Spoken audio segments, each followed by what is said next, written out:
కౌశిక్, నా bank account లో 50 lakhs ఉన్నాయి. సో 50 lakhs బడ్జెట్ లో మంచి ఇల్లు కొందాం అనుకుంటున్నా. ఏమంటావు? కొనుక్కో. కానీ చాలా మంది కోటీశ్వర్లు డబ్బున్నా కూడా ఒక 10 lakhs ఆ విధంగా డౌన్ పేమెంట్ కట్టి రిమైనింగ్ 40 lakhs హోమ్ లోన్ తీసుకుంటూ ఉంటారు. ఏంటి పిచ్చ వాళ్ళకి క్యాష్ ఉండి కూడా హోమ్ లోన్ తీసుకుంటారా? మళ్ళీ వడ్డీ లాసు. బాబు, దాని వెనకాల పెద్ద స్ట్రాటజీ ఉంది, చెప్తా నాకు. For example 10 lakhs down payment కట్టినా కూడా 40 lakhs హోమ్ లోన్ తీసుకున్నారు అనుకుందాం. వడ్డీ 9% అనుకుందాం. టెన్యూర్ 20 years అనుకున్నట్లయితే ఈఎంఐ ప్రతి మంత్ 36,000 ఆ విధంగా ఉంటుంది. సో 20 years లో టోటల్ గా 87 lakhs ఆ విధంగా వెనక్కి అయితే కట్టాలి. మరి 36,000 ఈఎంఐ ఎవరు కడతారబ్బా?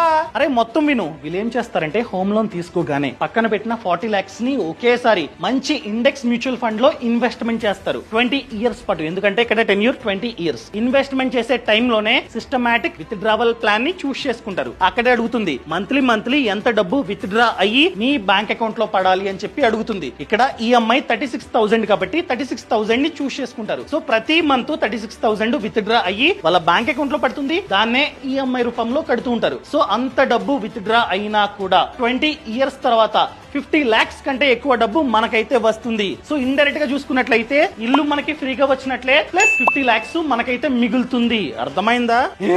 సరే, ఇలాగే చేస్తాను నేను కూడా.